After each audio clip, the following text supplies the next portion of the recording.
Assalamualaikum warahmatullahi wabarakatuh.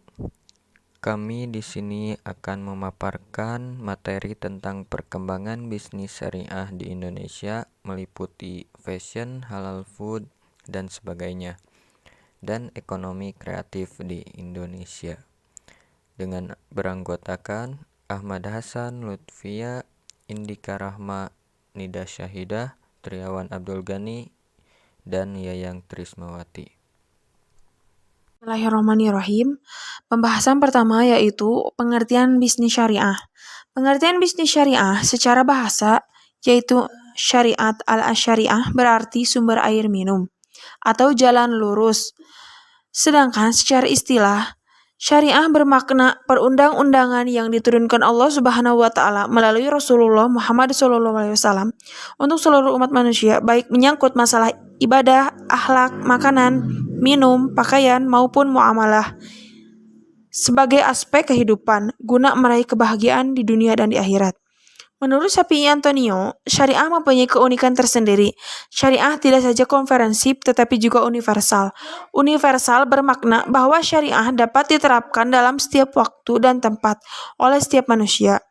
Keuniversalan ini terutama pada bidang sosial, ekonomi yang tidak membeda-bedakan antara kalangan muslim dan non-muslim. Dengan mengacu pada pengertian tersebut, Hermawan Kartajaya dan Syakir Sula memberi pengertian bahwa bisnis syariah adalah bisnis yang santun, bisnis yang penuh kebersamaan dan penghormatan atas hak masing-masing. Pengertian yang lalu cenderung normatif dan terkesan jauh dari kenyataan bisnis. Kini dapat dilihat dari praktek dan akan menjadi tren bisnis masa depan. Yang selanjutnya yaitu ruang lingkup bisnis syariah. Bisnis syariah mempunyai keunikan sendiri. Tidak hanya bersifat komprehensif, tetapi bisnis syariah juga memiliki sifat yang universal, yang artinya dapat diterapkan kapan saja dan oleh siapa saja, baik muslim maupun non-muslim. Bisnis syariah memiliki 4 prinsip dalam melakukan kegiatannya. Yang pertama, keseimbangan dan kesejajaran. Suatu konsep yang mengharuskan adanya keadilan sosial di dalam jalannya bisnis yang berdasarkan syariah. Yang kedua, tanggung jawab. Manusia dan segala aktivitas yang dijalaninya memiliki tanggung jawab kepada Allah dan sesama manusia lainnya. Karena manusia tidak dapat hidup sendiri, mereka berdampingan dan tidak lepas dari hukum yang berlaku di dunia maupun di akhirat. Yang ketiga yaitu tauhid. Manusia harus meyakini bahwa Allah yang menjadi pemilik mutlak dan absolut atas semua yang berada di dunia, dan dialah sumber dan akhir berakhir kepadanya. Maka dari itu, kita sebagai manusia harus mengikuti aturan dan batasan-batasan yang diterapkan. Yang keempat yaitu kehendak bebas.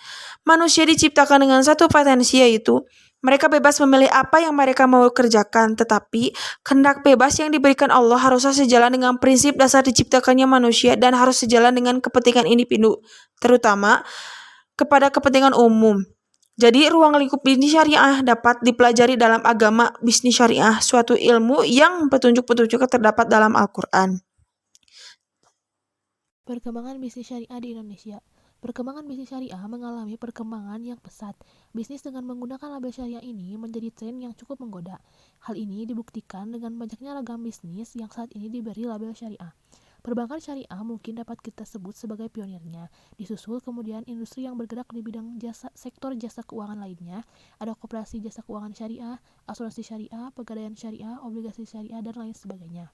Jika perkembangan bisnis syariah ini tumbuh berawal dari sektor keuangan, tentu sangat mudah untuk dipahami, sebab bisnis di sektor keuangan merupakan bisnis yang berbasis penggerakannya adalah bunga. Nah, ketika kemudian ada fatwa yang menjelaskan bahwa bunga bank adalah riba, maka tentu saja bisnis sektor ini mengalami guncangan. Maka upaya-upaya untuk mensyariahkan bisnis di sektor ini terus-menerus dilakukan. Nah, melihat kenyataan yang telah disebutkan di atas, dapat dipastikan bahwa bisnis syariah akan mengalami perkembangan yang cukup pesat dan bukan tidak hanya akan mengalahkan dominasi bisnis konvensional yang saat ini masih mendominasi bisnis Indonesia. Perkembangan bisnis syariah di Indonesia tidak hanya saja pada sektor keuangan, tetapi juga merambat perkembangan industri halal fashion. Dalam kesehariannya, manusia tidak lepas dari halal fashion, karena itu menjadi sebuah kebutuhan sehari-hari, sehingga ada aturan-aturan yang harus diperhatikan oleh pemakai, desainer, ataupun produsennya. Aturan tersebut bersumber dari Al-Quran dan hadis. Nah, seiring perkembangan zaman, tren halal fashion mengalami perkembangan. Menurut Ainul Yakin, tren fashion pada era sekarang tidak hanya berpakaian saja, tetapi juga termasuk aksesoris yang lainnya seperti gelang, sepatu, tas, dan lain sebagainya. Apalagi sekarang ada istilah hijabers, sehingga bagian fashion dikatakan mampu atau mempunyai masalah yang lebih kompleks ketika sudah menyangkut pada bahan baku pembuatannya. Walaupun masalah fashion ini tidak serumit masalah makanan, tetapi juga apa yang kita konsumsi atau makan harus dipastikan halal semua, sehingga apa yang diproduksi oleh industri fashion harus dengan menggunakan bahan yang tidak najis.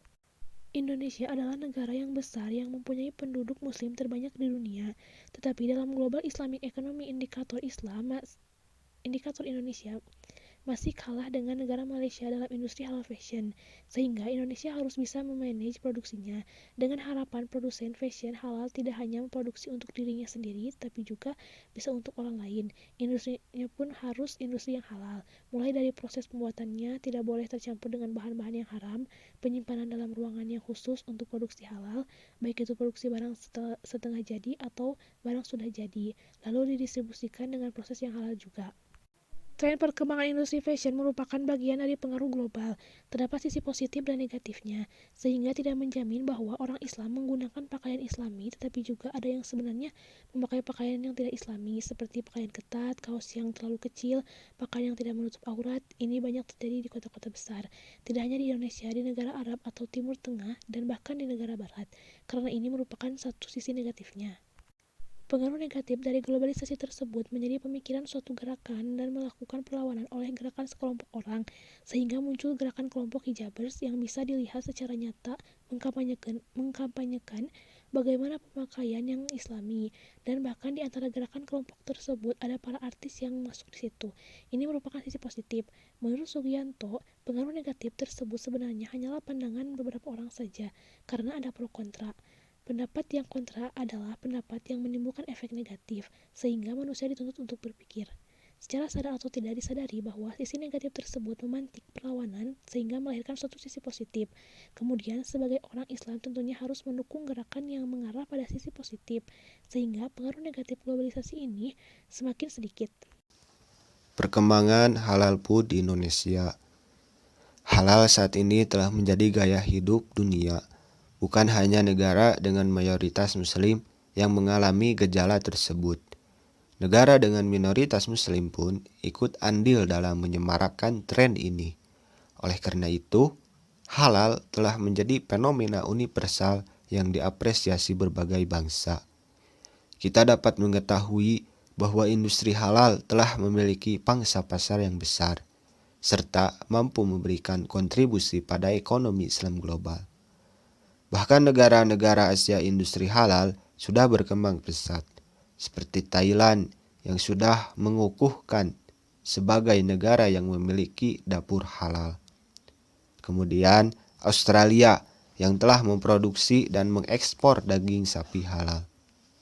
Kemudian Korea Selatan yang terkenal dengan industri kecantikan yang menguasai kosmetik halal dunia.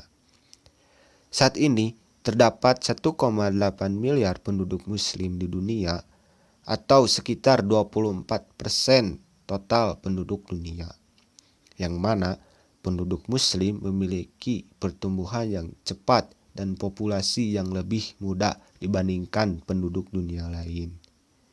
Dan diperkirakan jumlahnya akan bertambah besar sebesar 70%. Selain itu, produk halal tidak hanya dikonsumsi penduduk muslim, tetapi non-muslim juga. Indonesia merupakan negara yang jumlah penduduk muslim mencapai 87,18%, merupakan ukuran pangsa pasar produk dan jasa berbasis ekonomi syariah yang sangat besar. Indonesia termasuk 10 besar konsumen pada setiap subsektor dalam industri halal. Dan juga Indonesia menempati posisi pertama sebagai negara muslim yang mengkonsumsi halal food dengan nilai belanja sebesar 170 miliar dolar Amerika Serikat. Perkembangan bisnis wisata syariah di Indonesia.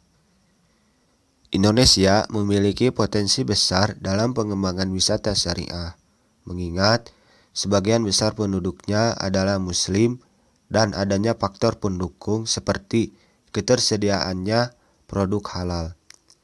Indonesia yang mayoritas penduduknya beragama Islam, secara alami budayanya telah menjalankan kehidupan bermasyarakat yang Islami, sehingga di sebagian besar wilayahnya yang merupakan destinasi wisata telah ramah terhadap Muslim traveler.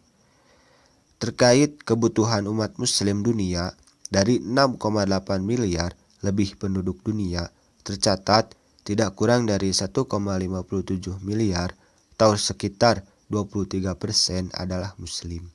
Bahkan Indonesia, penganut Islam diperkirakan mencapai angka 203 juta jiwa atau sekitar 88,2% dari jumlah penduduk.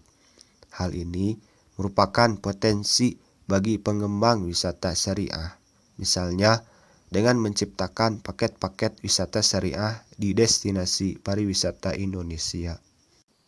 Dengan nilai-nilai keislaman yang ada pada pariwisata syariah, bukan hanya bermanfaat bagi industri pariwisata, tapi juga bermanfaat bagi masyarakat dalam meningkatkan keimanan dan menjadi manusia yang lebih baik dan mencegah terjadinya hal-hal yang bersifat madarat bagi manusia dan lingkungan. Yang selanjutnya yaitu ekonomi kreatif di Indonesia. Ekonomi kreatif berkembang dari konsep modal berbasis kreativitas yang dapat berpotensi meningkatkan pertumbuhan perekonomian di suatu daerah.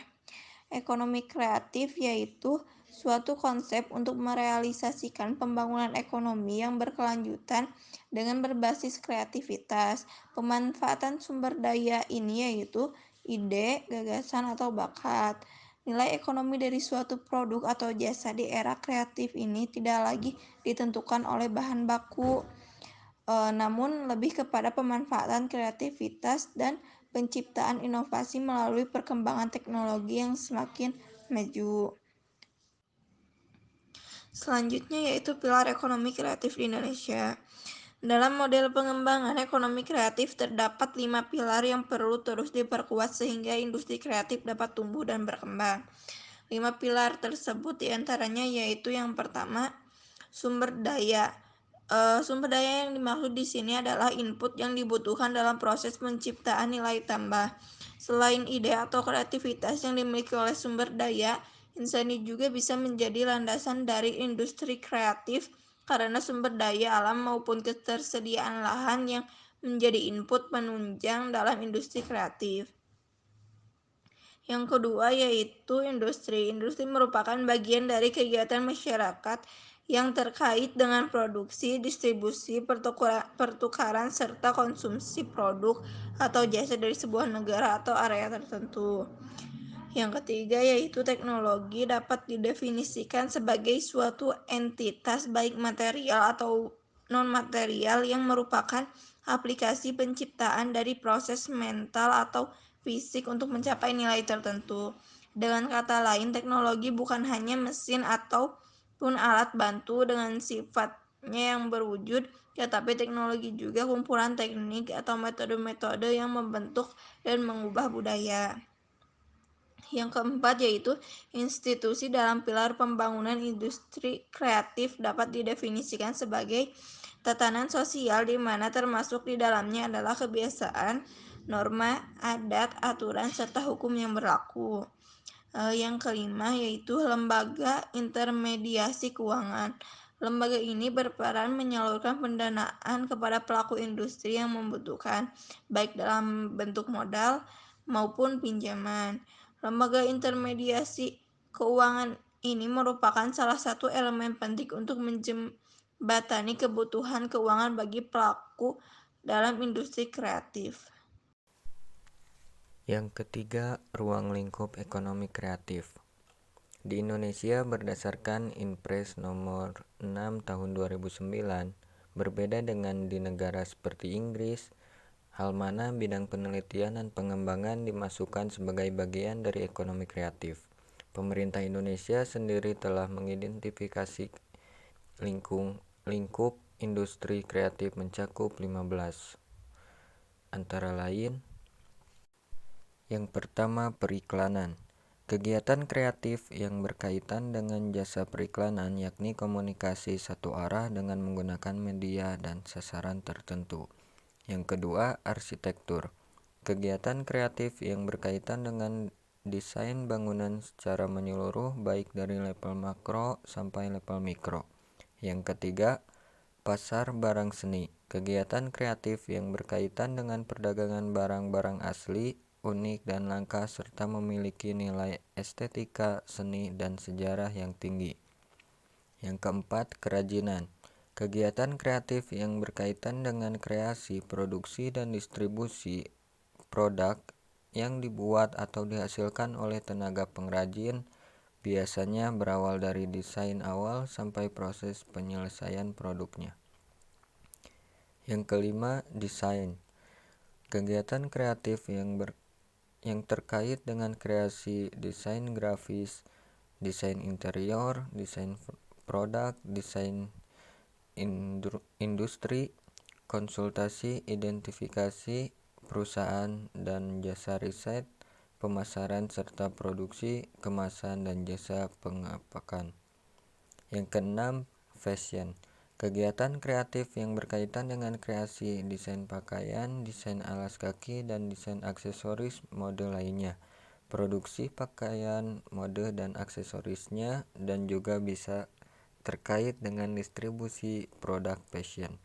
Yang ketujuh, video, film dan fotografi. Kegiatan kreasi yang terkait dengan kreasi produksi video, film dan jasa fotografi serta distribusi rekaman video dan film. Yang kedelapan, permainan interaktif.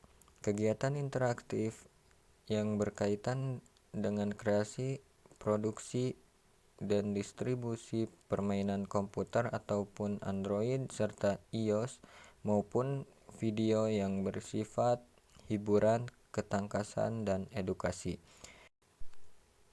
Yang kesembilan, musik.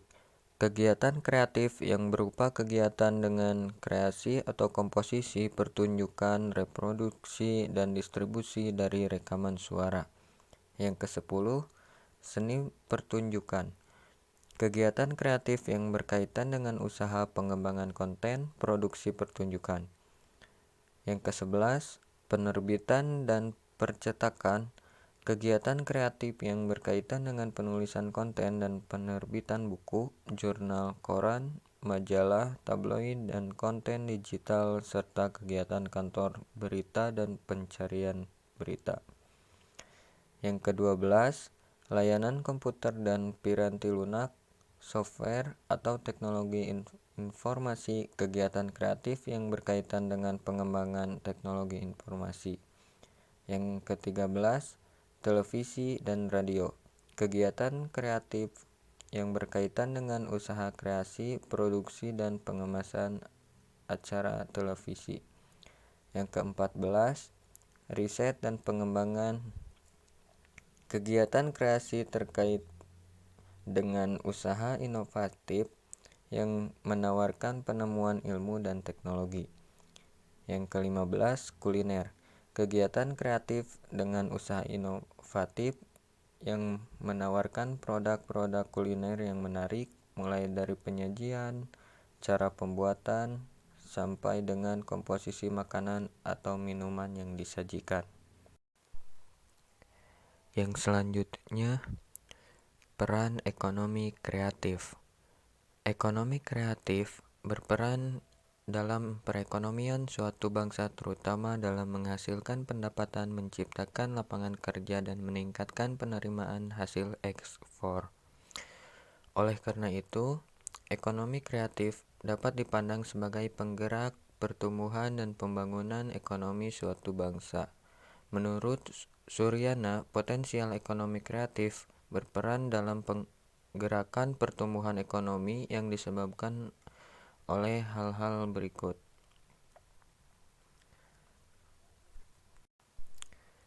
Yang pertama, ekonomi kreatif dapat mendorong menciptakan pendapatan, penciptaan lapangan kerja, dan penerimaan ekspor.